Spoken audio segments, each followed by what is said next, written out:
Mag-subscribe bago panoorin ang video. Daghang salamat. Sweaters result April 26, 2024.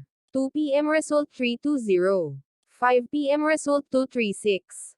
9 p.m. result 939. Shoutout muna tayo. Salamat po mga ma'am-share. Congrats po sa inyong lahat. Ito na po ang best angle para sa April 27, 2024.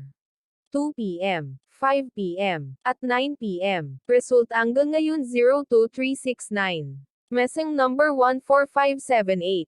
Best and pairing number para sa April 27, 2024. Sa mga isinilang sa buwan ng October, November, at December. Ito na po ang Probables Combination. Best Padakit Guide and Combo. Special Number. Best Doubly Angle. Best Lotto Combination. Sa mga isinilang naman po sa buwan ng March, July, at January. Ito na po ang Probables Combination. Best Padakit Guide and Combo. Special Number. Best Doubly Angle. Best Lotto Combination. Sa mga isinilang naman po sa buwan ng June, February, at September. Ito na po ang Probables Combination. Best Padakit Guide and Combo. Special Number. Best Doubly Angle. Best Lotto Combination. Sa mga isinilang naman po sa buwan ng May, August, at April. Ito na po ang Probables Combination. Best Padakit Guide and Combo.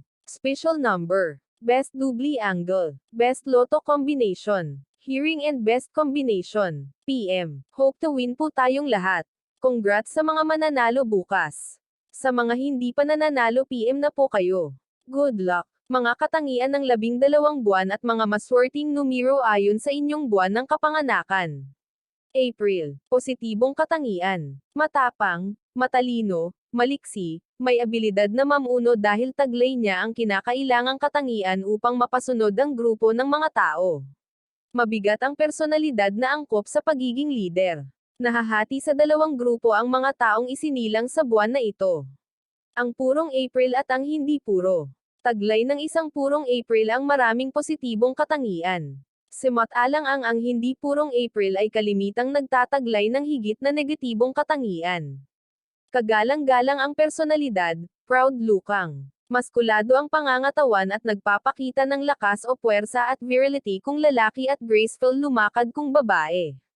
Masidi ang ugali, masigla, mahilig tumuklas o umimbento ng mga bagay, matalino, idealistiko, maagap at sigurista.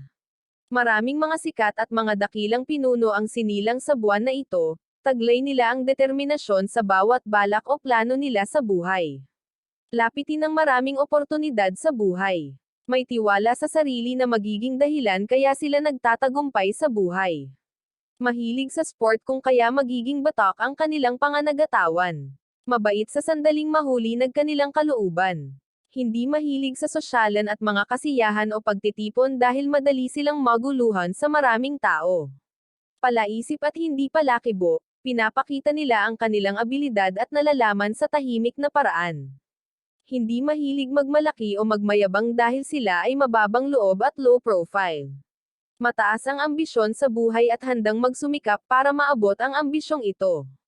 Negatibong katangian. May mga katangian na may sagawa ang lahat ng plano niya sa buhay. Ngunit kadalasan ang gawain niyang nasimulan ay hindi niya nagagawang tapusin sapagkat may naiisip siyang bagong plano. Mahinang parang tupa, may pagkadominant ang ugali, mahirap pakisamahan, marahas, demanding. Agresibo at mahirap pakitunguhan at pakibagayan sa maraming pagkakataon. May ngipin, madaling magalit, masyadong emosyonal, mahirap makaipon ng pera dahil masyadong magasto at maluho ang estilo ng pamumuhay. Mahilig sa magaganda at mamahaling bagay, mailap at parang suplado o saplada. Malulungkutan at nais na laging nag-iisang palagi. Mahilig mamili ng kung ano-anong bakay at saka magsisi kapag nabili na ang mga walang kabuluhang bagay. May negatibong pananaw sa buha. Mahilig memorable man ng mga bagay kahit hindi pa ito nangyayari. Matatakutan sa sitwasyon, sobrang magmahal at madaling masaktan sa sandaling mabaygo. Seloso o selosa kahit sa kaibigan, pabaw-bago ang isip. Lapitin ng aksetent lalo na sa bahaging muka. Wala silang swerte sa sugal.